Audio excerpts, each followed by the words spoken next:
Hello, low ego action heroes. It's Debbie Levitt from deltacx.com. Welcome to another installation of Office Hours Ask Me Anything. I do this every Tuesday at this time, which is 6:30 p.m. in Italy, so please adjust for your time zone. As always, you can ask questions via the anonymous URL deltacx.link/AMA. That'll come into my email, and I'll do my best to keep track of it. Sorry, my microphone seems a little low this afternoon, this evening. Let me turn it up a little. How's this? Oop, too loud? Nope, sound good? Anyone? Anybody? Anybody? We've got a special new feature today because I've been playing with all the new features. And let's flip to the chat. Hello, people in YouTube. Hello, Paul. Hey, buddy. New feature today for those of you who are tweeters, even though I am not particularly a tweeter. If you tweet with the hashtag DeltaCX as all one word, it will show up in my system and I will be able to put it on the screen and put it up as a question.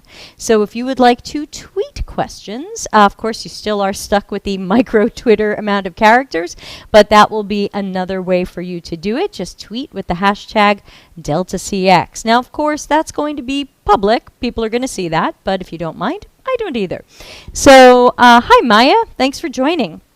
I'm opening up all my windows, and then we do have a question to start with. A friend of the show, Kip, asked a question underneath one of our YouTube videos, and I thought, gosh, that's such a good question. I think that we should really answer this in an office hours.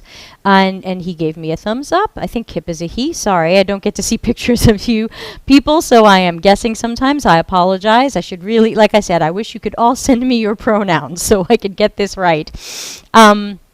So I've got, Paul says I should talk about the post about the survey. Yeah, I just posted something on LinkedIn. Paul, I certainly will. Let me answer Kip's questions, and then let's talk about the post I wrote about the survey.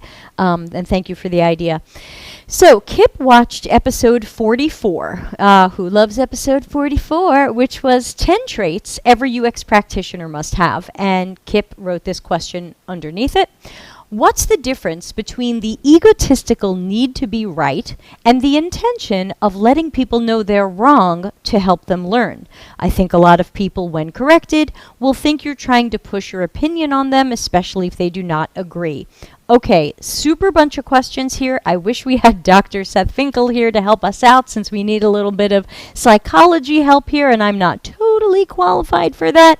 I also think my desk is a little bit high. Let's see what we can do about that. I've got a standing desk, and I've been messing with its height. Let's see, how's that? Is that a little bit more head and shoulders? Okay, let me know. It is also lunch stains, so please excuse me. I'm wearing one of my junky, oversized stained shirts today. Life in the country. But hey, unfiltered, actual version of me that you would get in real life. So I think the problem is that if we know we have someone who's not open to feedback, who's not coachable, it can be really hard to tell that person they're wrong. Either we have to avoid that situation and not bring it up and take a breath and move on, or we're going to have to watch how we deliver that information.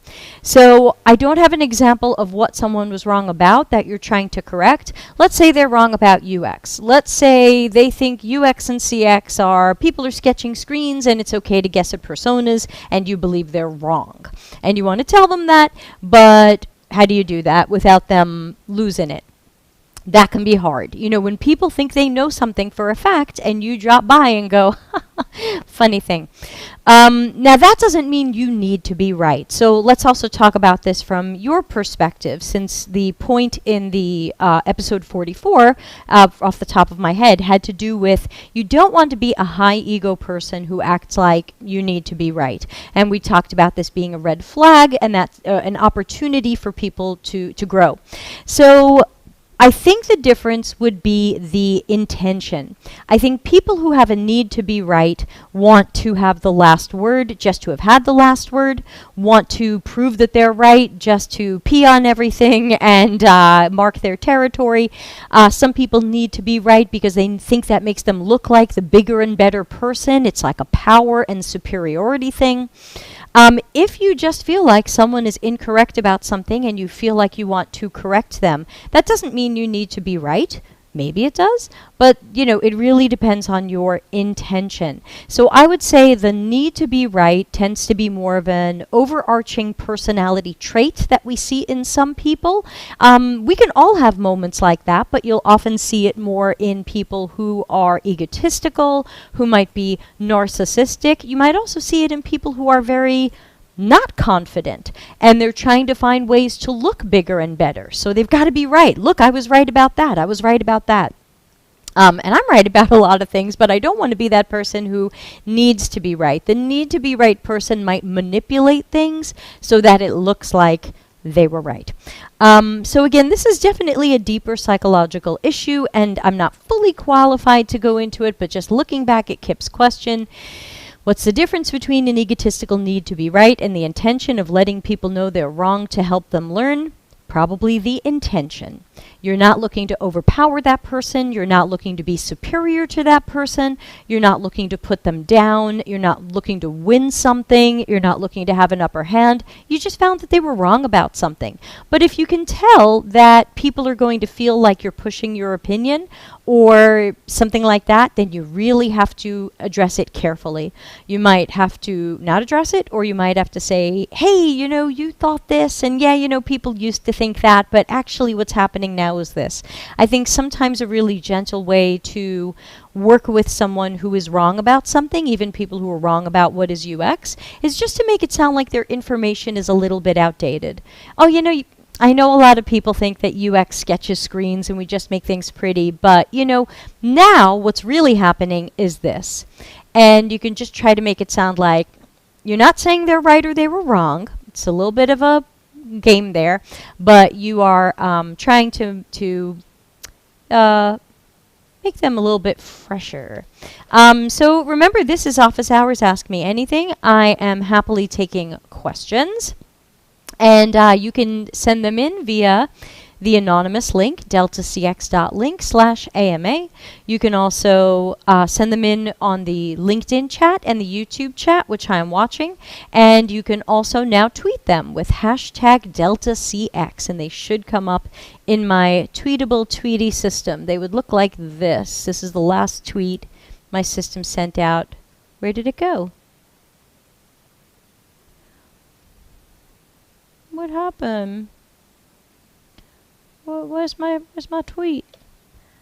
It might not be working. Boo.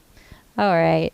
So, hey, Tom. Tom, you prefer a they pronoun. I didn't know that. I'm so sorry. I was using the wrong pronoun for you. Oh my gosh. Tom says, and oh my gosh, I don't have my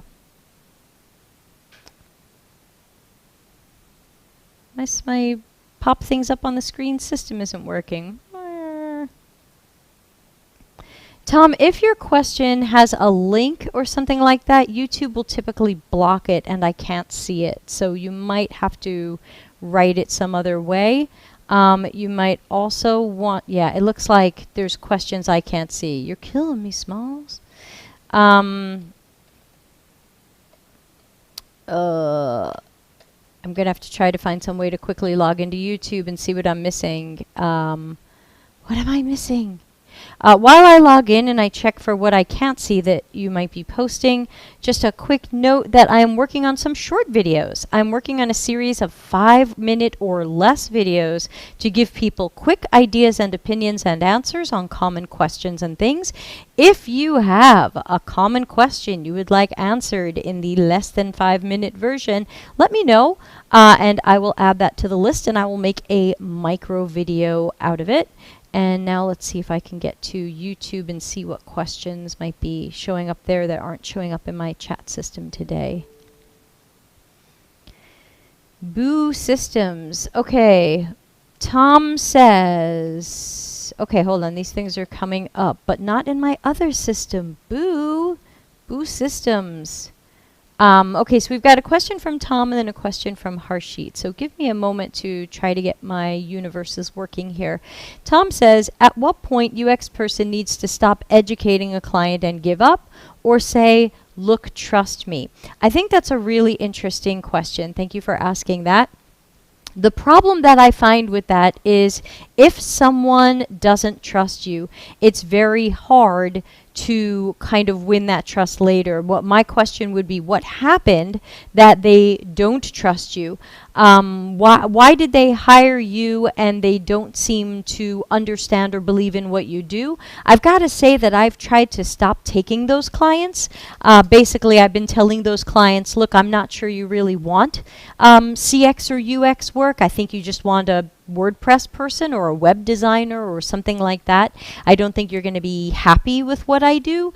And sometimes when I give them a proposal, that ends it right there. Hello, I would like to do competitive analysis, days or weeks of research, content strategy, information architecture, interaction design, prototyping, multiple rounds of testing. And then they go, can you just sketch screens? We want the screen sketching person. Then I go, oh, you don't want me. So I think that sometimes you need to be a little bit more picky about clients up front. Kathleen is here. Kathleen Guzman. Weren't you Bear or something so long ago? Kathleen, good to see you. How have you been? I think we sometimes need to be pickier about who we choose as clients. Even, I know in especially times like this, we can feel a little desperate. Like, oh my gosh, I'll take any work that comes my way. Just give me a human with a wallet. But then we are usually not happy later that we went through that. Another good reason to have really good contracts. I think I've got like episode 8 or something is freelance contracts and relationships. So check that one. 8 or 15, something really old. So look for it. So I do try to educate clients when possible, but I do also try to screen clients for who is open to that. For my clients who aren't open to that, sure, we'll do a WordPress website for X $1,000 and we'll mostly take orders, and I have that as a different division of my company, which is we mostly do WordPress websites. We do them well, we do them with UX in our hearts, but we're not really doing them with a proper UX process with intense research and testing and stuff. I leave that to another kind of division of my world. When I'm really doing that CX-focused work, I expect to be taken seriously. I expect to be appreciated. I expect to be, even though I don't care about appreciation, that's emotional, but I expect to be treated as the professional and the consultant. So, Tom, it's hard because it sounds like the client doesn't trust you, and you have a sense of that. So, I do have a clause in my contract that lets me walk away from a project if I just feel like the project cannot be done.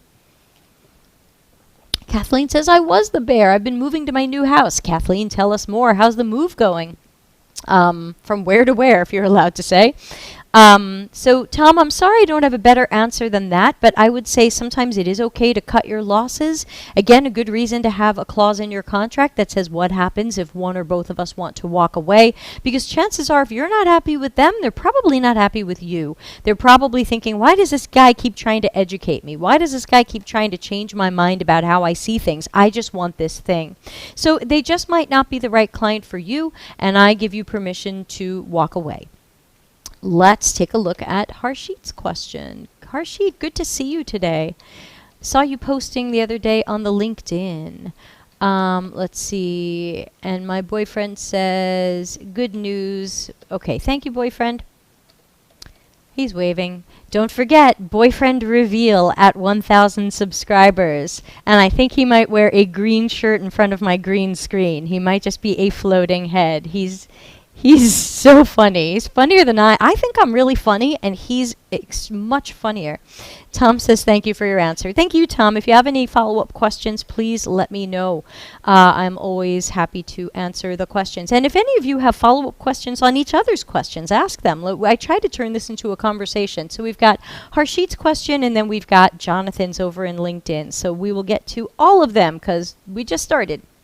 Harshit says, hey Debbie, how do you decide on your target group during research phase? What are the indications and precursors for it? I think didn't you send me this the other day? And I said, oh, I should make a video just about that, or about personas. Were we talking about personas the other day? Was that you or someone else? It might have been someone else. Everyone's got this on their minds right now. So here's what I think about that. So I'm still trying to get my system to pop up people's questions, and they're not popping. So I'm just going to have one of those days. I'll try to restart the pop-up question system. How do you decide on target group during research phase? Usually my client, and again, I'm usually in an agency setting where either I'm the freelancer at somebody else's agency or it's my agency, but this has been true at companies as well. Usually somebody has some sort of sense of who the target customer is. They might not have personas, so you might not have a narrow look at who the target customer is, but usually someone in marketing or on the business side says, we think we're selling to these people. Now, of course, your research will end up proving if that's true or not, but it's a great place to start. So I'm doing a research project now where we're speaking to 70 people, and they're broken into 5 or 6 different types of customers. And that way we can get a sampling of each one, and we can kind of see what's going on. Not everybody has time or money to do that. I've done projects where we spoke to 12 people, and we very quickly saw who would likely to be, who would be a customer of this and who might not, and are we going in the right direction? And I also tell the story of having done a little user research for a friend's startup, at one point, and I spoke to her number 1 fan, the person who swore they were going to be customer number 1, and as I was doing user research interview with them, I realized they're not going to be customer number 1. They don't want this at all. And my friend should probably pivot and choose a different target audience, which unfortunately at the time she didn't do, but she's in a better place now with her own business, different from that one. So I would say start with who the business and marketing thinks are the target audience, get a good sampling of them, and then you're going to learn who the target audience is. You're going to speak to some people who say, yeah, I'd never use that. I always tell a story about a project I did at an agency, I think in 2013, and we took it to user testing, and they found 8 people to do live moderated testing on my prototype, and I was watching remotely, so I was like, and every person liked the prototype, got through it, task completed, things went well, a couple of small things, but in the scheme of testing, went well. And all 8 people said, I'd never work with your company. I'd never use this, I'd never buy this, this doesn't make sense. I would do this instead of working with you. And I was like, yes, because I had the feeling that the whole thing was really manipulated and messed up. And I was so happy that all 8 people were like, oh, by the way, I'd never use this. So I think Harshit, really great UX research can unfold some of this and reveal it and help you narrow in on who the customer is or should be.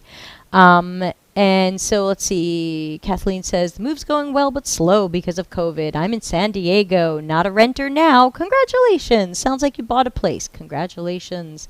Okay, so now we've got Jonathan's question, and we've got a question waiting from Paul. And Kathleen says, I like that you have a clause that lets you back out of a project. LinkedIn people are sometimes 3 minutes behind. I have a clause that lets me back out depending upon when I'm backing out. I might owe them a partial refund or I might not. Basically, I'm allowed to bill for what I've done, but I have to be prepared for that. You can't spend the money the moment it comes in. Sometimes the thing has to end and you have to give a partial or complete refund and just walk away. Been there, done that. So we've got a Jonathan question, a Paul question, and I just saw an anonymous email question come in. So know that they are coming in, and I'm going to try to turn the Twitter thing back on and see if it will get your tweets as part of the known universe on and on. Technology, people. Okay, so let's talk about Jonathan's question. Jonathan says, what are your thoughts about a UX designer wanting to get more involved in the business side of things with a corporate job? Would you recommend a bachelor's degree? Super question. Let's paste it into the world. And let's see if I can get this thing cooking again. Do I recommend a BA degree? I think it really depends. I think there's definitely a good time to get, it depends what degree you have. If you don't have a BA degree can be a good thing to get if you have the time and the money for it. Some people are very against college and university. I'm not, because even though I went to college and university before some of you were born, and even though I didn't end up doing what I got the degree in, I'm so glad I went. it was a great time in my life that helped me redefine who I was. So I like college and university. I'm usually for it. I'm having some funky problems with my system today. Oh, there it is. There it is. Okay. Come on. Oh, all right. So, all right, I'm going to get this right eventually. Let me roll over and get more pieces of Microsoft Surfaces. Okay, so, hello. Would you like a sticker? So I think if you have a bachelor's and you really want to get into business, you might want to take a look more at maybe an MBA, because obviously when it comes to business, I think most people still do have some respect for an MBA degree, and that would certainly teach you a lot of aspects of the business side of things. You're going to be learning accounting and economics and pricing and some things that might be boring to you, but are or maybe exciting to you, and they're certainly part of this universe. What is going on with my system today? Oh, I flipped to the wrong Wi-Fi network. That'll do it. What Wi-Fi network am I on? No, I'm on. Okay. Oh, peeps. I'll get this right someday. This is what happens when you run the show yourself. One woman show. One woman show, and my pronouns are she. All right, so do I recommend a business degree? Only if you really want to spend a lot of time and money learning about business. Is that going to help you with business? Maybe.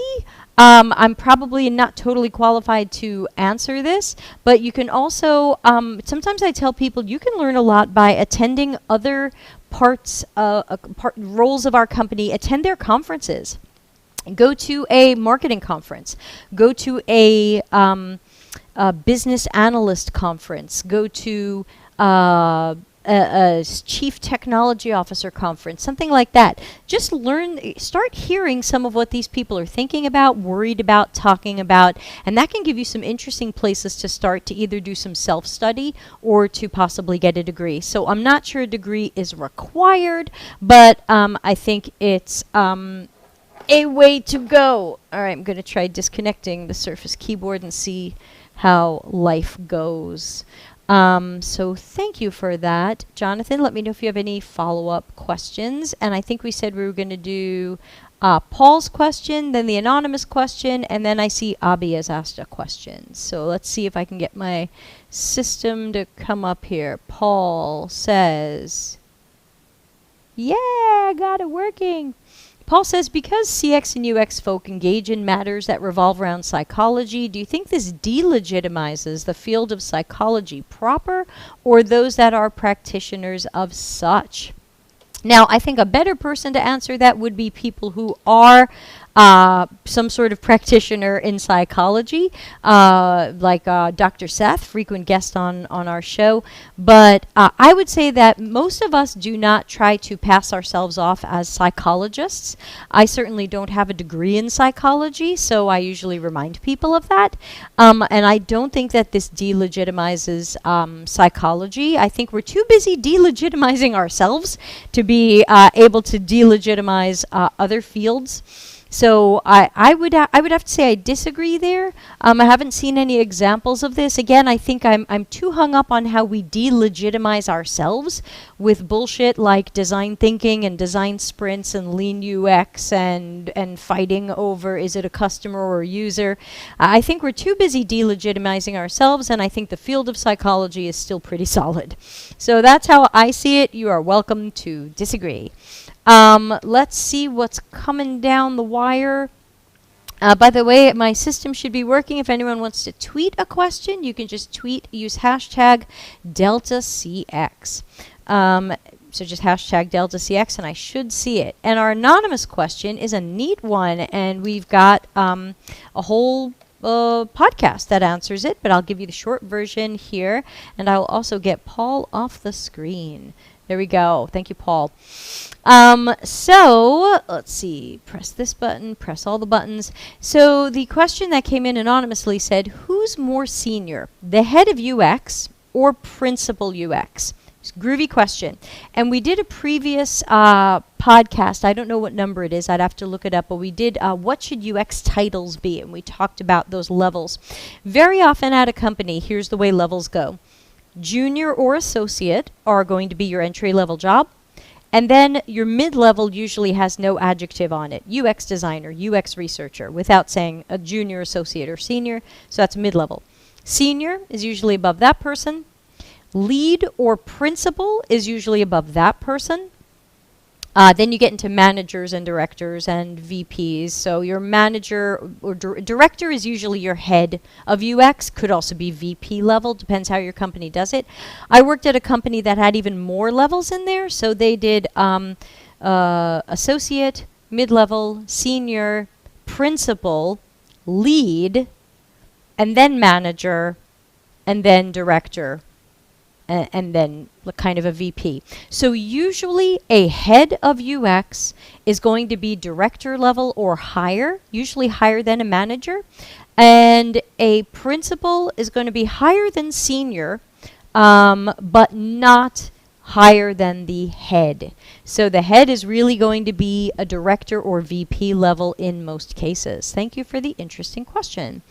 Harshit says, I agree with your point of manipulation. I tried to make an app to make a common app for all NGOs for better and effective communication. Turned out people trust more in giving the money to people themselves rather than trusting an NGO. It's not just a UI problem, it's something else, maybe service design.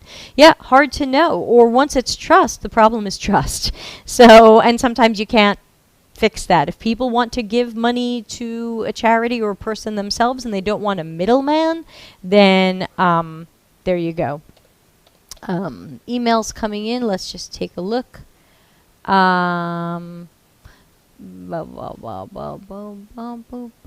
Okay, that is not for me, so I can keep going.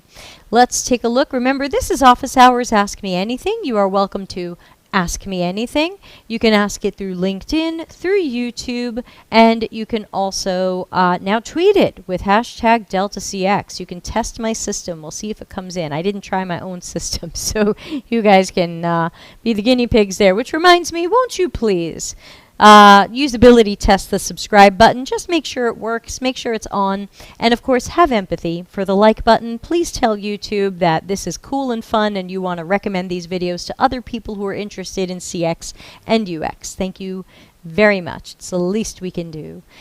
So Abby has a question, and I should be able to put this one up on the screen. Abby says, what do you think about designer getting involved with a product manager doing market research to narrow down into subscription models for a business? Ooh, okay. So thing one, anytime that we can get involved in an area where they normally exclude us, I'm for it. So if somebody wants to involve you in a pricing model or a subscription model, and there's an opportunity to do research, whether you want to call that market research or customer research or something else, I'm for it. I think this is great.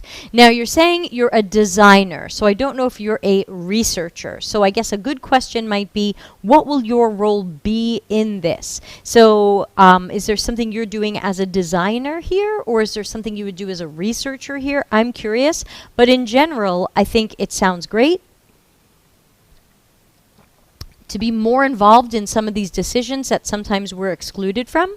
Because sometimes we see companies with terrible, ridiculous business models or subscription models that don't take into account the reality of some people's budgets or financing or finances. And I would love the idea of a CX, UX, low ego action hero trying to think out the possible outcomes and really get to know the customers and find that right pricing model. So I think it's a great idea. Let me know if you have a follow-up question to that. But since your question is what do I think about it, I think it's great.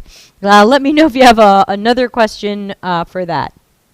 Let's jump over to what Harshit says, which is, but isn't generating trust a UX goal in itself?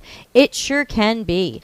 But that doesn't mean that we are successful at it. You know, you're talking about people donating money, and we can try to create trust for people in donating money or being a middleman in donating money. But if we cannot send the right trust signals, as they're often called, then we run the risk that people just never go for it, or very few people go for it, because they're like, who are these people and where does the money go, and does 100% of my money go? And that makes people want to start writing a lot of words. 100% of your money goes to the thing, or 97% of your money goes to this thing. Now you're writing a lot of words. People don't always love to read a lot of words. What are you doing? So I would say it's definitely often our job to find the things that are the right trust signals and to balance those trust signals with other things that are on the screen or page or interface.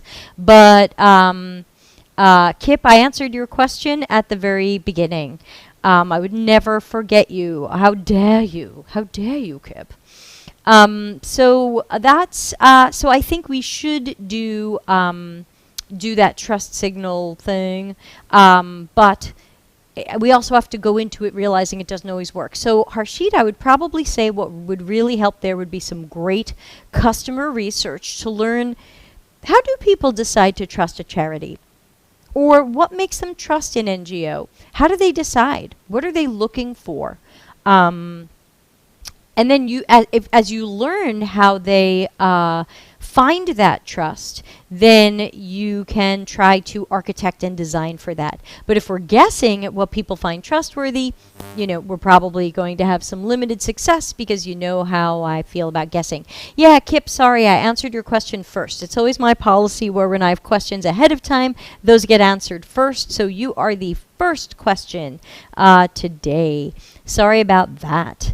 Abi followed up and said, I am included as a designer but involved as a researcher, not a researcher. Therefore, what should I do? How should I approach the problem at my end right now? Okay, so if they expect you to do research and you're not a researcher, maybe you have to suggest you bring in a freelance expert researcher. You know, I'm always worried about research being done badly, because you've heard me say a million times, what do I say, people? Badly done research, giant red flag, can set up our project for going in the wrong direction, can set up our project for bad guesses or bad assumptions. So I really don't want to see anybody guessing at research. I wonder if there's an opportunity to maybe bring in a freelancer to help get this right. Otherwise, it's usually the type of thing that the marketing department takes over and says, we know how to do market research, and then that, you know, doesn't really match the UX world either. So, hello, this is Office Hours Ask Me Anything. I think I'm caught up. Let's see if anything came into the email. No. Bum bum bum ba boop ba beep. Okay, nothing yet. Harshit says thank you. Thank you. And I'm actually getting stuff on the screen now, so there we go. Still deeply wounded that Kip would think I wouldn't answer the Kip question, because I don't know Kip's pronouns. Or anything about Kip, actually. Kip says, is there an episode that talks about what good research looks like? Good question. Let's take a look at my episode list. And because we've had Michelle Ronson on 4 times, and her specialty is research. So let's see what the titles of some of those episodes are, and let's see if any of them sound good. Well, the first time she was on, we talked about mentoring. And then she was on episode 21, planning UX research and testing. That sounds good. Episode 36, she talked about UX research portfolios and interviews. And episode 64, she talked about applying UX research technique and critical thinking. So I think we've danced around it a little bit, Kip. I don't think we've exactly, it's okay, Kip, I'm just messing with you today. I'm not deeply emotionally wounded. I'm just slightly, no, I'm kidding. So yeah, I don't think we have an episode that specifically says, hello, this is what good UX research looks like. Thank you for dropping by. And I think that's hard, because that's like saying, what does good art look like? Well, There's so many ways to do UX research. I could definitely tell you what bad UX research looks like, but it's, I can't say I'm afraid if I say this is what good UX research look like, people will think this is the one true way. Behold the Lion King. And that's not really the way that works either. There's many variations, and there's many different types of research. Is this going to be an observational study? Is this going to be interviews? Is this going to be a diary study? Is this going to be something else? So it's really hard to say, here's what good research looks like, peeps. Bad research I can guess at.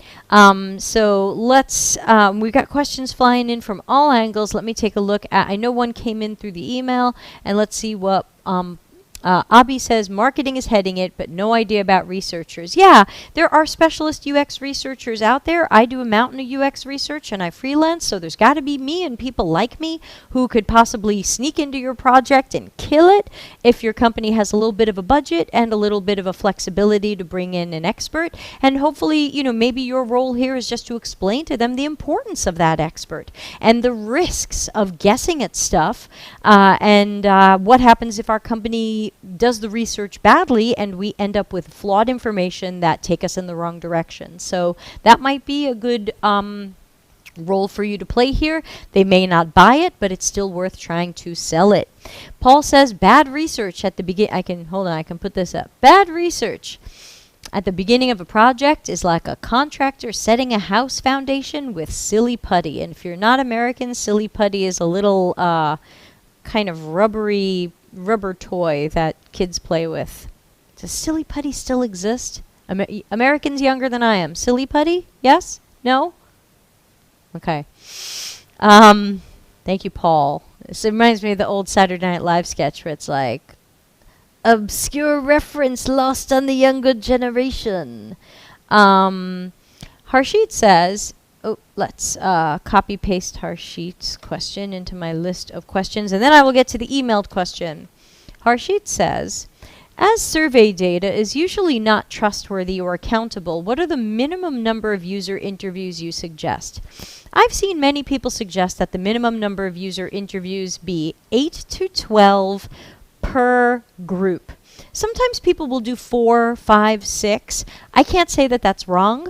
I just sometimes feel like that's a little bit low. I want to make sure we don't get outliers and flukes, and I want to make sure that we're starting to hear patterns. I can definitely hear patterns in 4 people, but it still seems like a pretty small number.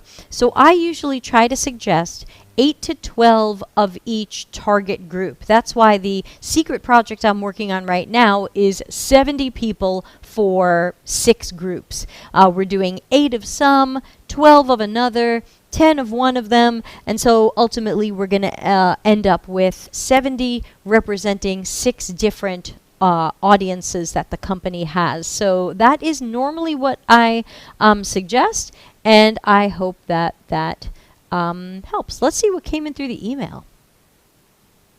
Can you please refer solid CX UX research references? That is usually Michelle Ronson and Curiosity Tank, and I do not get paid to say that. So that would be curiositytank.com, and Michelle has a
Can you guys still see me?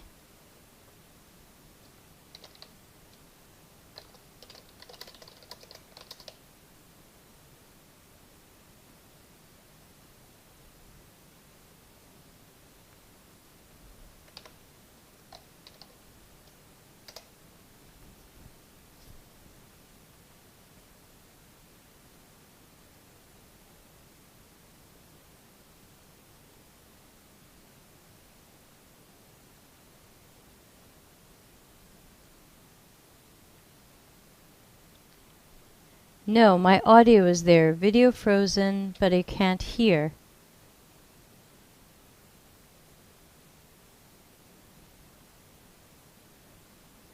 Somebody says I'm back. No audio is there. I don't know what happened.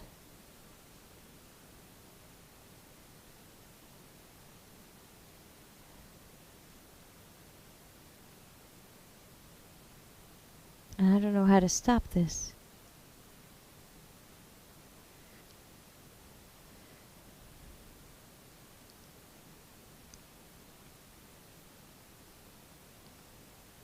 Hey, am I here? Am I back? Can anybody see me? Am I here?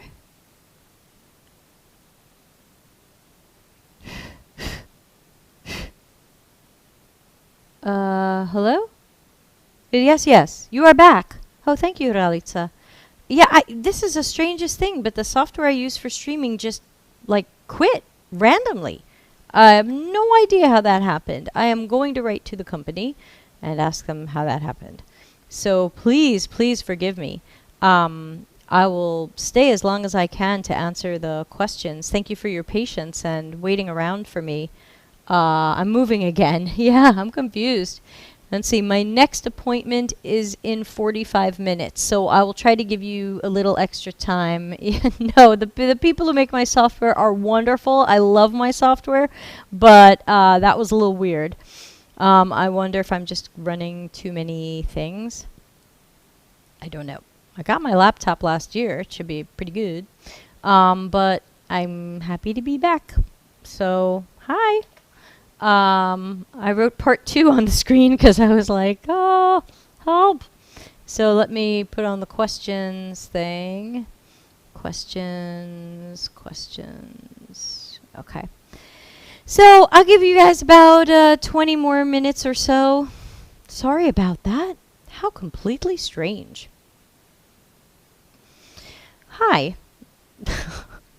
Any questions? Yeah, sorry. Someone wrote, could you please refer solid CX UX research resources? And to me, that is Michelle Ronson with Curiosity Tank. I don't get paid to say that. I just hear great things about her courses. They are not the cheapest courses in the world, but either you want cheap or good in most cases, and I'm going to recommend her because she's good. So please look at curiositytank.com and see what's going on with Michelle's courses. I think that's a great way to learn some aspects of research. That's my suggestion. I'm not a big book reader, so if there's great books out there, I have to admit I probably don't know what they are. Yes, Michelle Ronson from Curiosity Tank is who I'm suggesting. So there's that.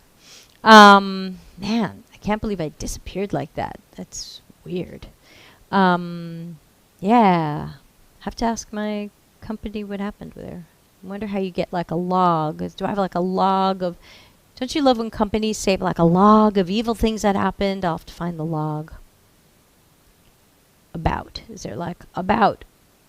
Create a log of crazy things that happened. Send support report. That sounds like a good idea. What happens if I click that? Sending error report. Anyway, while I figure this out, it's office hours. Ask me anything. Please ask me anything. I'm here for you.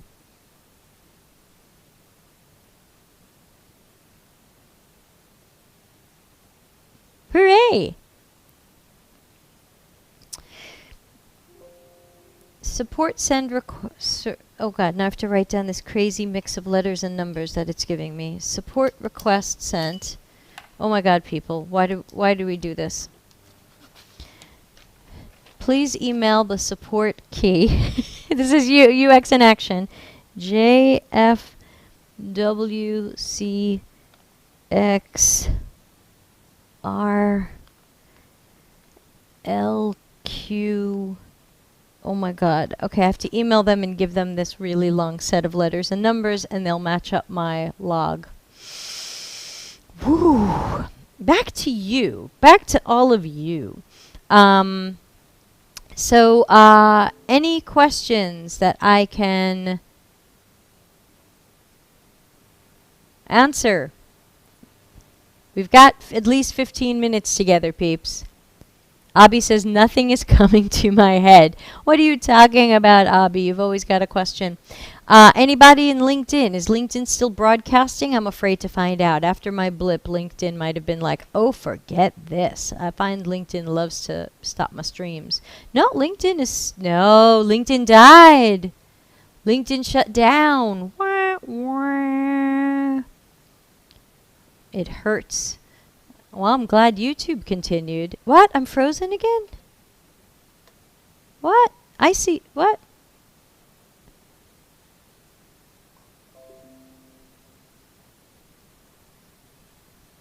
It says I'm live. Am I really not live? Kathleen says I moved to YouTube. Thank you, Kathleen. Not frozen for me. All right. Peeps, this is just going to be the haunted... No, LinkedIn completely ended the stream when I blipped. So,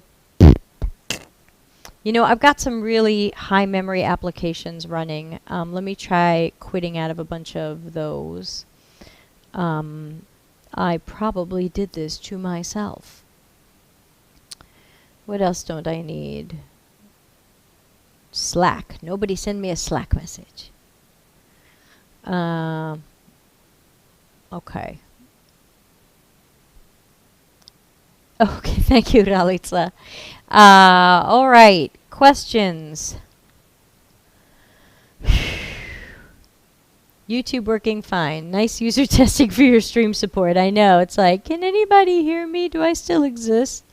All right, Kathleen has a question. Thank you so much. Let's get to that question and paste it into the list of questions that I put in the description. Kathleen's question is, since you talked about contracts before, how does one go about creating their own contract for clients? Any resource suggestions? Yes, my first suggestion is do not try to create your own contract. A contract is a legal document. Lawyers write legal documents. It's really important to make sure we are working with lawyers. My contracts were written by lawyers that I paid money to. So if you watch my old podcast, was it episode 8 or something? Let me go. Can I search through my podcasts and see where it is? Let's see. This was contracts. Episode 8. Yeah, I'm right. From December. Whoa, people. Episode 8, I walk through my contract, not because I want you to use my contract, because it may not be applicable to your business. It may not be applicable to the state you live in. Remember, if you're in America, different states have different laws. And I walk through the contract and I say, you need a contract that's right for your state or region or county or wherever you live around the world. But here are some important things I would make sure that the contract says so that you don't get kicked in the butt later by evil, terrible things happening. Why is my name at the top of the screen? Oh man, I need a nap. So, the best way to create a contract is probably to listen to episode 8, make some notes on some of the things I said your contract should have, and then go to a local lawyer. You can pay them for a few hours of their time to draw up a contract appropriate to where you are or live. Because remember, you're trying to create something that keeps everybody out of court. You're trying to create a document that keeps you from suing somebody or somebody else from suing you because, hey, I have this contract, and if you don't pay me or this doesn't happen, then we could be suing each other. But look, I've got this contract and I'm going to win. So that is... So I would suggest getting a real lawyer to do your contract. There's no substitute for that. So do not try to write the contract yourself. There's somebody who I'm friendly with who I do a little mentoring of from time to time, and she just tried to do a project without a contract, and she had to walk away from the guy because he was so abusive, and then he spent some time threatening to sue her. And my point was, like, without a contract, he could try to sue you because you don't have any agreement that says, here's what's happening, here's what I get paid, and here's what happens if we don't want to work together anymore. Paul is writing jokes today, and he said, did you have your lawyer do a design challenge? Did that come up on the screen? No, I'm all broken today. Did you have your lawyer do a design challenge so you can know you're getting a qualified lawyer? I did not. Thank you, Paul. So yes, try to get a lawyer who specializes in business and contractual matters. Do not get the lawyer who specializes in divorces. Do not get the lawyer who specializes in dead people's estates. Sometimes these people can write a good business contract, but I've just found there's no substitution for a lawyer who really understands business contracts and the business laws of the state, county, region, whatever province that you live in. There are these tiny bugs flying around me today. I'm so sorry. Whew. I need an equipment reboot. Questions. Did not get questions.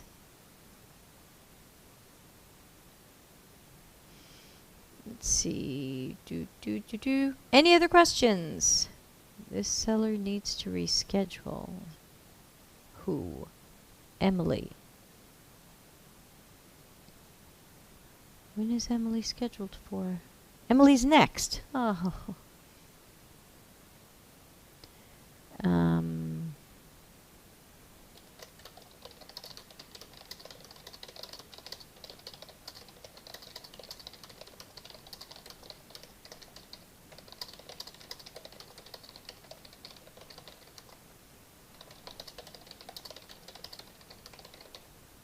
Well, good news for all of you. My call at 8 o'clock just canceled. So if we want to have a longer office hours, we can. But I'm here to answer your questions. If we don't have any other questions, I'll certainly end in 8 minutes. But otherwise, I'm here for you. And now I can't get these things back up on the screen again. Let me see. Come on. I must be flipped over to some other... Nope, I'm on the right networks. What a weird tech day I'm having. All right, Abby says, but I can't put it on the screen. I'm trying my hand on research activity by learning through a product idea of my own done with primary and secondary research. Now going to insights, what are good examples of bad research? Okay, so we've got Kip asking and Abby asking for a little bit about bad research. And again, those of you in the chat who are UX veterans or experts,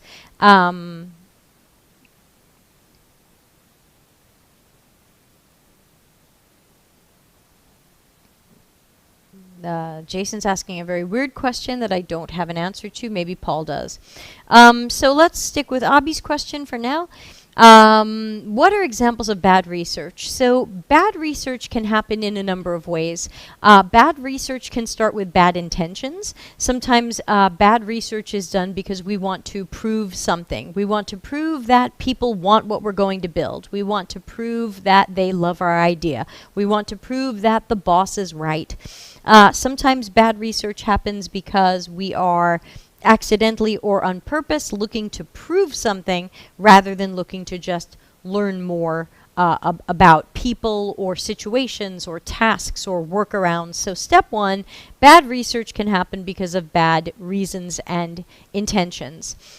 Sometimes marketing research is a mess or bad because they want to prove that there's people who want to buy this, that people who want to pay for this, and that research can sometimes be flawed, especially if it's surveys or even if it's interviews, because people want to be polite. Do you like this? Sure, sounds great. Will you pay for it? Oh, yeah. Kip says, are there any research learning resources other than Michelle Ronson? I know you talk about cost and value, but her classes aren't affordable for me at the moment. I don't have a lot of suggestions. You know, I don't like a lot of boot camps. I'm not thrilled with a lot of courses. I know some people like IDF, Interaction Design Foundation, for some of their courses, but I'm not comfortable recommending too many things that I haven't heard are great. So I don't have a lot of great suggestions right now on learning research, because you can try to read books about it, but it's ultimately about doing it and trying it. So also mentors and coaches, you know, that would be a suggestion. So back to bad research. Other examples of bad research are typically, so if you think about the steps of planning research, you can see where it can go bad at any moment. So you've got the bad intentions. Ralitza says IDF's courses on research are pretty good. Okay, we've got to vote for that. So Ralitza, maybe make some suggestions for Kip. And if there's any course in particular you liked, let Kip know. I think that says Kip. So think about it. We're planning our research. Why are we researching? What do we want to learn? And you can see already where that can go bad. Next, who are we going to talk to and where are we going to find them? That can go bad. That can go bad when we don't pick the right people, the right number of people, or how we find those people. When we say, let's just talk to people in the office building because they're here and they're cheap and they'll have some ideas. Or, find some family or go on Facebook and grab some people. Sometimes that works out and sometimes that ends up being bad research because you didn't pick the right people that match the target audience for this product. It doesn't make sense to ask mom if mom's not the target audience. It doesn't make sense to ask coworkers if coworkers are not the target audience. Plus, they usually have a lot of inside information about the product and the company, so they're going to be totally biased. So again, looking at those stages of planning research and looking at where they can go wrong. So that's who are we talking to and how are we going to find them, and of course how many. Sometimes people go, well, we wanted to be cheap and fast, so we talked to 2 people. And then I'm like, well, that's definitely not enough. So that can be bad research from talking to 2 really weird people who aren't really a good snapshot of what's going on. What happens after that? Certainly writing the questions. That's where I think a lot of research goes wrong because as we've talked about, there's the building blocks of doing research. Hey, I'm going to ask people questions. People think that it's easy to ask people questions and that if you talk to people, then you're doing great research. But they don't realize that there's a science and technique to it. And if we're not asking the right questions, then we're in the more garbagey building blocks phase. Shall I ditch the interview which doesn't align with the objective? I need to know more to be able to comment on that. In general, that sounds like something we don't want to do, but I would need to know more because I'm not sure I'm understanding you. So which questions we ask and how we ask the questions are super important because there are bad questions and there are good questions. Bad questions are, would you like it if we built an app that did this and this and this? Well, hold on. You're asking someone to guess in the future what they might do with something they've never seen. So that's a bad question. But marketing loves to ask those sometimes and we don't.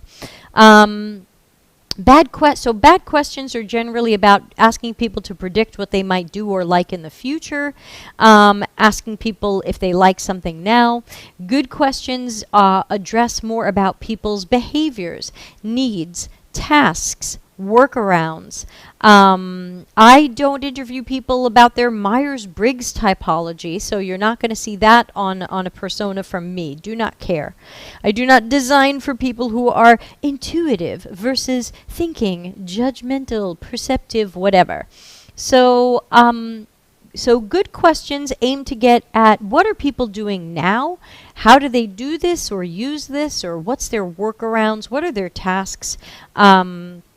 What looks like a task that went well? What looks like a task that didn't go well? And how could this be better? Ralitza says, Steve Portugal's interviewing users for in-depth information on interviewing is a good course. Sounds good. I've heard good things about him, though I have to say I don't know him. Abby says, if research objectives are not meant for the particular person for whom I'm interviewing.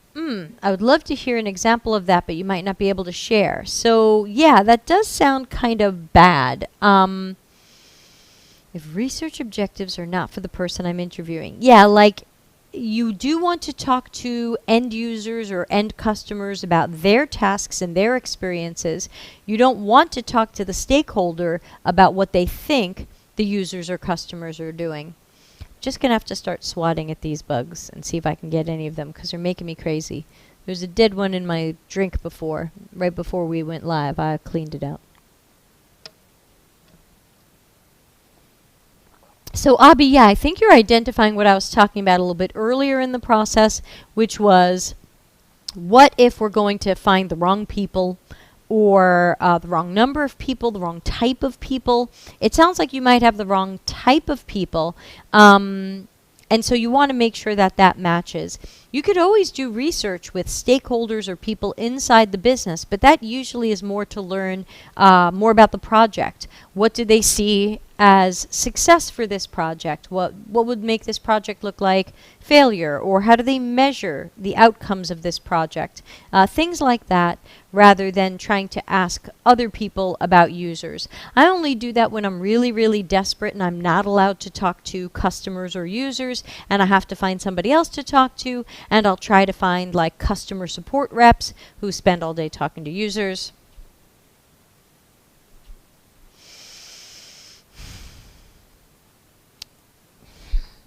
Kip says, try an electric fly swatter. It changed my life. Kip, these are like gnats. They're really, really tiny. I'm not sure that that would even work. I'm just trying to tennis them to death. But they're probably smaller than the holes in the fly swatter they're probably going through. These are like tiny, almost fruit fly gnats from some garbage we had left out accidentally in the house. Wah, wah. So Abby, you know, if you want to talk more about this, maybe let's talk about this privately so you can maybe feel more comfortable telling me more about this, and I can try to give you more direct suggestions. But it's hard for me to answer more generally when I don't totally know the story. Don't forget, you can ask your questions at deltacx.link/AMA. You can ask them all week long right here. That goes for you too, Kip. You can ask them here all week long, and then I'll answer them first when we do next week's session. Totally up to you guys, or you can drop by here with your questions. And always remember, won't you please, usability test the subscribe button, make sure it's pressed, and that bell so you know when I'm going live. Like we've got a podcast tomorrow with Sam Harper. And won't you please empathize with the like button, show it a little love, press the like button, tell the YouTube algorithm this is a nice thing to show people. Boom. Thanks to boyfriend for the jokes. Yeah, sure, Kip. Because I do see the YouTube comments, as you know, and I try to respond to them quickly, but I thought your question was worth answering here because I think it was one that, I always think if you have a question, 100 people have that question. Great to answer it in the office hours. Ooh, that was a good backhand. I hope I got that one. Sorry, I'm not really a violent person, but these bugs are making us crazy. All day long you hear me and my boyfriend randomly clapping, trying to get these things out of our way. And my dogs won't eat it unless it's mouse-sized or larger. Thanks, Abby. Do get in touch. I got my answer. Wrong type of people. Possible. Yeah, possible. It sounds like from what you're describing, that's what it sounds like. So be very careful about that because, again, flawed research creates risk. Flawed research sets us up to believe things that aren't true. And then we start designing products, burning time and money and company resources, and going in a direction that later on might be big trouble for the company. They're going to have to fix it or redo it or apologize for it or something pretty bad. So we're over time, but I know I had that few minutes where I disappeared.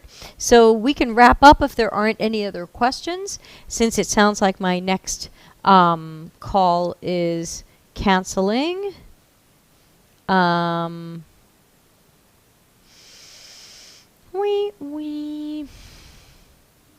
if there's anything I can do for anybody, let me know.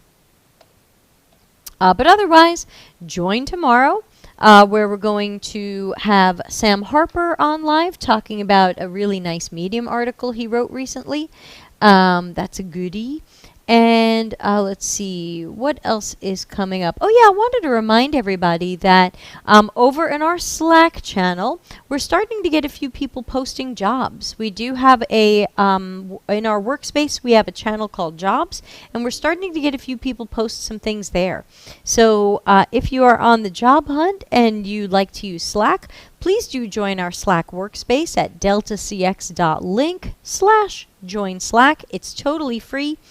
We've got, I think, about 260 people in there, and come on and join. It's not very active yet. We're still building up the community, but it's certainly some friendly, lovely people, and they're starting to post some jobs. So come take a look at that. Kip asks, how does someone become your apprentice? Right now, you don't. I'm running a secret experimental project behind the scenes where I've picked a few apprentices to see what would it look like if I tried to create an apprentice-style thing as an experiment with trying to improve UX education. And so that is not open. I'm not talking about it publicly very much. I'm just saying it exists. But I'm not accepting applications. And if this goes well, I think next year I will accept applications, because then we will have test-driven the program and we can make it better and see how it works. But as of now, the apprenticeship is not something you can apply for.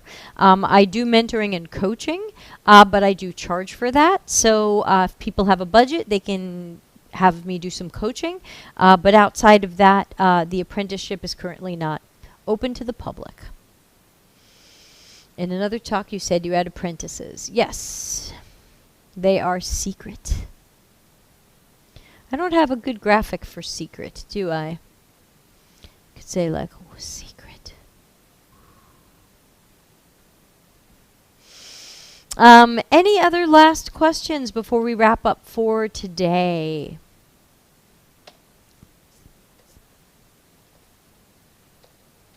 And LinkedIn people, well, LinkedIn stopped. Otherwise, they were 3 minutes behind, but now they're just off. So, thank you to YouTube for holding on. Electric fly swatter.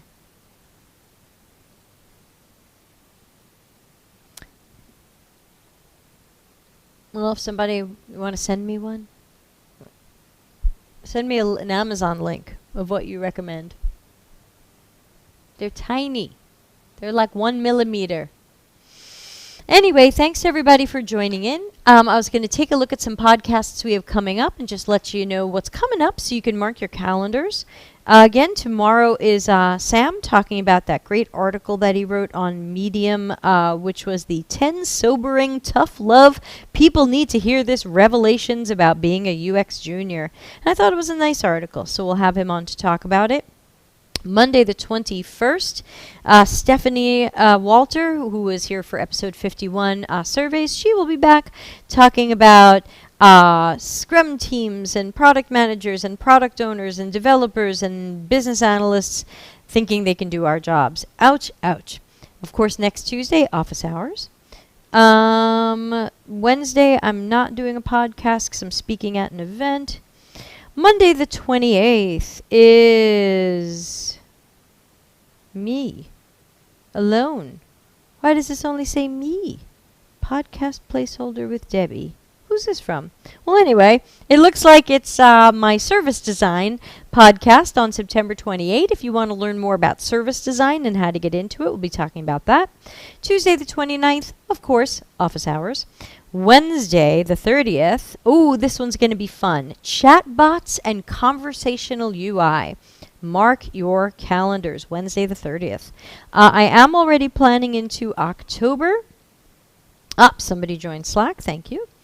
Monday, October 5th, I'm not going to do a podcast. I'm going to do one of my live lessons about personas because you ask so many questions about how to make personas. I'm just going to do a live lesson on them. That's free, and that's Monday the 5th. Tuesday the 6th, office hours. Wednesday the 7th, rescheduled podcast on finding your life purpose. I am so sorry we've had to reschedule that twice. I sure hope it'll be worth it once we do it because Laurel is fantastic. And recently scheduled October 14th, machine learning and AI. So we've got a cool program coming up. Bye, Abby. Good to see you. Kip said, my dad got one for me. I didn't have to pay. I wasn't a believer until I tried it. Yeah, I know that it's a little bit seasonal and that when it gets colder here, these guys will go away. Plus, we need to do a better job taking out our garbage on time. So it's temporary, but it's annoying. So anyway, thanks to everybody. Sorry again about the blip earlier. I am going to now write to the company about trouble ticket JFWQRL thingy. Oh, thanks everybody. You guys are great. You are the low ego action heroes, and I appreciate you and love hanging out with you every Thursday, and especially on YouTube, where the delay is usually about 20 seconds or so, so it's a little bit closer to a conversation. Be well, be safe and healthy, wear that mask, stay away from humans, and I will see everybody hopefully very soon.